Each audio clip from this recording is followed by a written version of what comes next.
PK뉴스입니다. 아베 정권의 최대 위기라고 할 수 있는 벚꽃을 보는 모임과 관련된 비리 스캔들의 기세가 수그러들지 않고 있죠. 현재 일본에서는 이에 대해 괴상한 권력이라는 소리가 나올 정도라고 하는데요. 그럼에도 불구하고 민주주의라고 할 수 없을 정도의 폭정을 펼치는 아베가 견딜 수 있는 이유는 바로 방송과 언론을 장악했기 때문일 것입니다. 그 한 사례로 그렇게 벚꽃이 중요하냐며 국회는 그럴 시간에 한국의 왜곡된 역사인식이나 바로잡아야 한다고 주장하면서 한국을 공격함으로 아베 사건들을 덮자는 이야기가 나왔다고 하는데요. 산케이가 보도한 타쿠쇼쿠대 교수 시모조 마사오의 칼럼이 바로 그것입니다. 지난해 한국의 대법원이 일본 기업의 배상을 명령한 이후 한일 관계는 악화일로를 걸었다는 필자는 일본은 1965년에 체결된 한일 청구권 협정으로 이 문제가 해결되었다는 입장을 취했지만 한국 정부는 위안부 문제 등을 포함하여 한일 간 합의를 파기하는 등의 폭주를 시작했다고 이야기합니다. 그리하여 일본 정부는 반도체 관련 부품의 수출 관리 엄격화를 실시하고 한국을 화이트리스트에서 제외했는데, 이를 한국 측에서 아베 정권의 경제 보복이라 단언하고 지소미아 협정의 종료 움직임을 보였으며, 민간에서는 일본 제품 불매 운동이 일어났다면서 여기서 끝내지 않고 제2, 제3의 처방전을 통한 일본 정부의 다음 한 수를 기대했지만 그렇지 못했다는 필자는 전쟁은 시작하기 쉽지만 싸움을 끝내는 것은 어렵다는 말로 결국 한국이 지소미아 종료를 단념했지만, 이것을 일본 측의 외교적 승리라고 착각한다면 그것은 타조급의 인식이라고 이야기했습니다.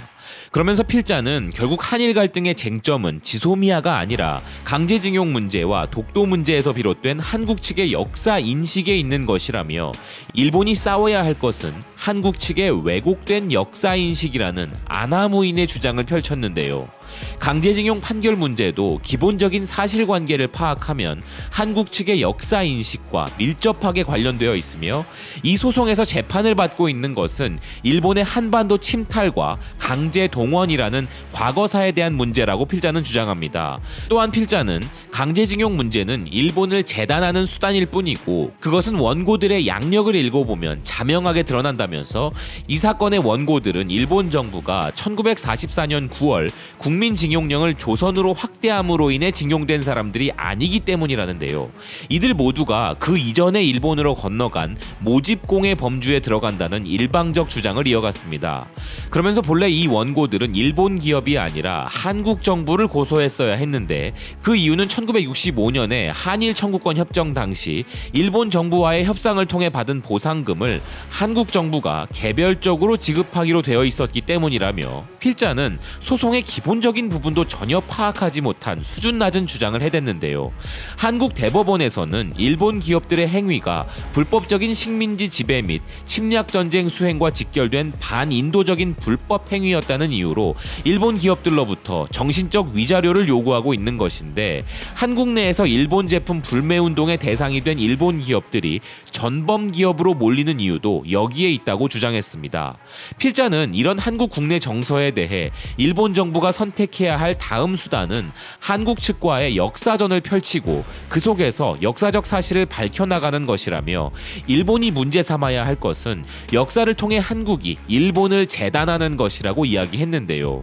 이어서 필자는 국제수로기구에서 동해의 호칭이 동해냐 일본해냐로 최종 결론이 나오는 것에도 주목했습니다. 이것은 필자가 다케시마 문제연구회 좌장이기에 참으로 좌장다운, 그 자리에 걸맞은 당연한 부분이기도 했는데요. 그러나 필자는 이렇게 한참을 칼럼을 써내려가던 중 이 칼럼의 진짜 목적을 그제서야 뜬금없이 드러내기 시작했습니다. 이렇게 칼럼이 진짜 목적을 이제까지 감추고 있었다는 사실과, 또한 이 칼럼이 궤변으로 가득했다는 사실이 바로 아베가 얼마나 김정은급의 독재 정치를 펼치고 있는지를 알 수 있게 해주는 부분이었는데요. 필자는 최근 일본 국회에서는 벚꽃을 보는 모임을 둘러싸고 여야 간의 대립이 팽팽한데, 현재 한국과의 강제징용 소송 문제가 벌어지고 한국 정부가 지소미아 종료를 표명함으로 동아시아 정세가 악화되었음에도 지금 일본 국회의원들은 눈앞에 불미스러운 사태를 직시하는 습성이 없다면서 그들은 긴박한 국제 정세에 대한 문제 해결을 서둘러야 한다는 것입니다. 그러면서 필자는 궁지에 빠지면 모래에 목을 쳐박고 현실을 보지 않으려고 하는 타조의 습성에 그들을 빗대어, 그들은 눈앞에 불편한 사태를 직시하지 않는 심리 상태인 타조 증후군을 보이고 있다면서, 했는데요. 일본은 그동안에도 북방 영토, 독도, 센카쿠 문제 같은 국가 주권에 대한 문제 해결을 미뤄왔다는 말로 일본 국회를 비난했는데요. 벚꽃을 보는 모임 스캔들을 둘러싸고 타조 의원들이 타조 국회에서 타조 차원의 논의를 하고 있는 것 아닌가 하며 벚꽃놀이 모임 참석자 명단에는 급변하는 동아시아 정세에 대처하는 묘법이 적혀있지 않다는 말로 일본의 국회의원들을 싸잡아 비판했습니다.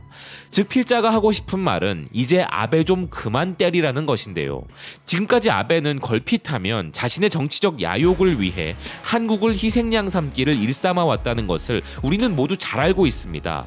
이런 하찮고 도무지 납득이 되지 않는 이유로 한국에 대한 무자비한 공격을 서슴지 않는 아베는 결코 용서할 수 없기에 또한 그의 잔당 무리들과 그들 뒤에 숨어 그들을 조종하는 전범 우익단체 때문에라도 일본이 다시는 한국에게 이런 짓을 반복하지 못하게 본때를 보여주어야 한다는 생각입니다. 시청해주셔서 감사드립니다.